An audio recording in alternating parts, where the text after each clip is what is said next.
প্রার্থী দিয়ে আজকের নির্বাচন করছে। বন্ধুগণ, আমরা এই নির্বাচন মানে না। আজকে জোর করে প্রশাসন দিয়ে আপনি নির্বাচন করতে পারেন, নির্বাচনের ফলাফল ঘোষণা করতে পারেন, কিন্তু আপনি ক্ষমতায় টিকবেন না। জনগণ এই নির্বাচন বয়কট করেছে। তাই আগামীতে এই জনগণ রাস্তায় নামবে এবং এই সরকারের তত্ত্বে তাউল জ্বালিয়ে পুড়িয়ে সরকার করে দেবে। এই সরকারের পতন অনিবার্য। আমি সেই আশাবাদ ব্যক্ত করে সকলকে আগামী দিনের দুর্ভাগ্য আন্দোলনের শরিক হওয়ার আহ্বান জানিয়ে আমি আমার সংক্ষিপ্ত বক্তব্য শেষ করছি। সকলকে সংগ্রামী উপস্থিতি, এবারে বক্তব্য রাখবেন ভাষানী অনুসারী পরিষদের সংগ্রামী সাধারণ সম্পাদক হাবিবুর রহমান লিজু, সদস্য সচিব হাবিবুর রহমান লিজু।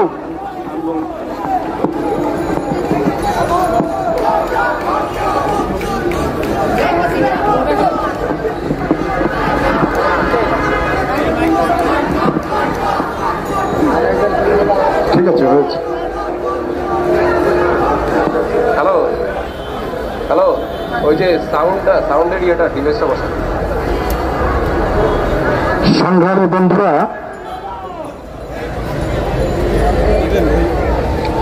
আগামীকাল যা হতে যাচ্ছে, আওয়ামী লীগের একটি কাউন্সিলের মতো, কিন্তু চিত্রনাট্যটা একটু ভিন্ন। আওয়ামী লীগের কাউন্সিলে যেমন সভাপতি নির্বাচিত করা হয়, সাধারণ সম্পাদক, প্রেসিডিয়াম মেম্বার, গোটা কেন্দ্রীয় কমিটি যেভাবে শেখ হাসিনার একক মনোনীত ব্যক্তিবর্গরা হয়ে থাকেন, সেই রকম একটি নির্বাচন আগামীকাল এই অবৈধ সরকার অনুষ্ঠিত করতে যাচ্ছে। যে নির্বাচনে একজন প্রধানমন্ত্রী নির্বাচিত হবেন, আর এই প্রধানমন্ত্রী এমপি মন্ত্রী কে কে হবেন তা ঠিক করে দেবেন। এই নির্বাচন মূলত দেশে যে লুণ্ঠনতন্ত্র চলছে, সেই লুণ্ঠনতন্ত্রকে দীর্ঘায়িত করার একটি নির্বাচন। এই নির্বাচন টাকা পাচারকারীতে উৎসাহিত করবে। এই নির্বাচন ব্যাংক লুটেরাদের ব্যাংক লুট করতে আরো উৎসাহিত করবে। এই নির্বাচন মাফিয়াদের রাজত্বকে আরো দীর্ঘায়িত করার নির্বাচন। এই নির্বাচন দেশ থেকে মগের মূল্যকে পরিণত করার নির্বাচন। বন্ধুরা আমার, গণতন্ত্র মঞ্চের পক্ষ থেকে দেশবাসীকে আহ্বান জানাতে চাই, আগামীকাল কেউ ভোট কেন্দ্রে যাবেন না, বাড়ির বের হবেন না, হাট বাজারে যাবেন না, দোকানপাট খুলবেন না। বন্ধুরা আমার, যখন গোটা জাতিকে বুটের তলায় পিষ্ট করে হিটলারের গেস্টাপো বাহিনীর মতো বিরোধী দলের নেতা কর্মীদের কারাগারে আটক রেখে নির্যাতন করে যা হতে যাচ্ছে, আপনাদের ঘরে ঘরে বসে থাকায় তার হবে সব থেকে উত্তম প্রতিবাদ।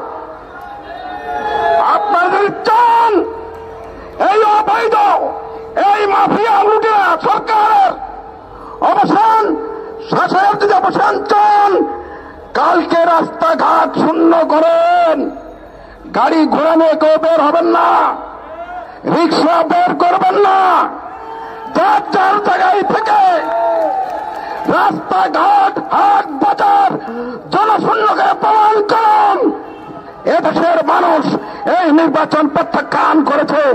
সবাইকে সংগ্রামী অভিনন্দন।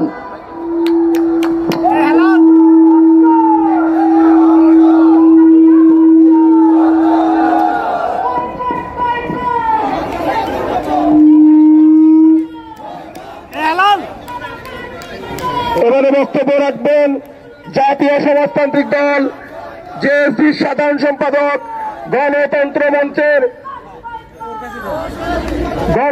মঞ্চের অন্যতম নেতা জননেতা শহীদ উদ্দিন মাহমুদ স্বপন।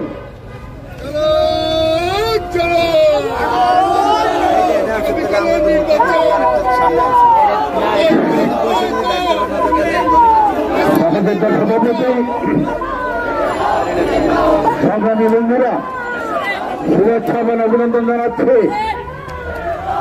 ইতিহাসের সবচাইতে কলঙ্কজনক যে অধ্যায়ের রচনা করতে যাচ্ছে আজকের এই শাসক, তথাকথিত তামাশার নীল নকশার এমন এক ঘরের যে নির্বাচন, এই নির্বাচন ইতিমধ্যে এই দেশের জনগণ, অপবাদ জনতা, খেটে খাওয়া মানুষ, শ্রম কর্ম পেশার মানুষ এই নির্বাচনকে সর্বোপরি প্রত্যাখ্যান করেছে। বন্ধুরা, তারা নাটক করছে। একদিকে 28 অক্টোবরের পর থেকে 27,000 বিরোধী দলের নেতাকর্মী জেলে, 2 কোটির উপরে নেতাকর্মী ঘরে ঘুমাতে পারে না, 4 লক্ষ মামলা, 40 লক্ষ নেতাকর্মী আজকে আসামি।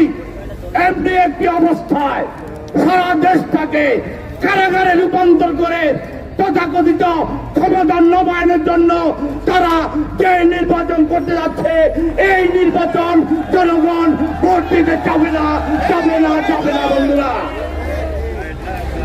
সংগ্রামী সাথী বন্ধুরা, এক ঘরের আমরা নির্বাচন, ঘরের ভিতরে নির্বাচন, পরিবারের ভিতরে নির্বাচন, সম্পদের ভাগাভাগি, 2 ভাই বোনের সম্পদের ভাগাভাগি, এতে এই দেশের জনগণের অংশগ্রহণ থাকবার কোন সুযোগ নাই এবং কোন সুযোগ থাকতে পারে না। বন্ধুরা, আপনি আগামী 5 বছরের জন্য বাংলাদেশের জনগণের কষ্টার্জিত সম্পদ কিভাবে লুণ্ঠন করবে, কিভাবে ইজারা দিবে, তার ভাগ বাটোয়ারার একটি পায়তারা করছেন আগামীকাল।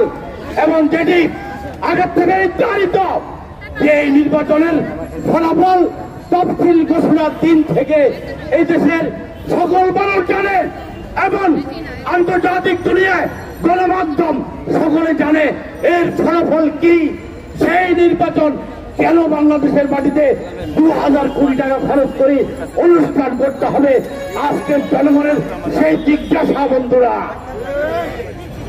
এই জনগণের টাকাকে নয় করে যেভাবে 1000 কোটি টাকা লুটপাট করা হয়েছে, পাচার করা হয়েছে, যেভাবে তথাকথিত লুটপাটের পার্লামেন্টের সদস্যরা 1000 কোটি টাকা তাদের সম্পদ বাড়িয়েছে, সেটিকে নবায়ন করবার জন্য আরেকটি তামাশা, সেই তামাশা জনগণ প্রত্যাখ্যান করেছে। বন্ধুরা, আমরা পরিষ্কার করে বলতে চাই,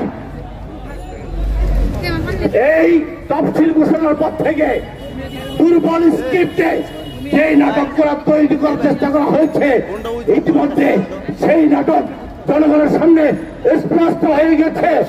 আমরা দেখেছি গত কয়েকদিন আগ থেকে সরকারি দলের সাধারণ সম্পাদক নানাভাবে বলবার চেষ্টা করছেন, হত্যার কথা বলছেন, সহিংসতার কথা বলছেন। আমরা দেখলাম গতকাল গান পাউডার দিয়ে, ট্রেনে আগুন দিয়ে কিভাবে নৃশংসভাবে মানুষকে হত্যা করা হচ্ছে।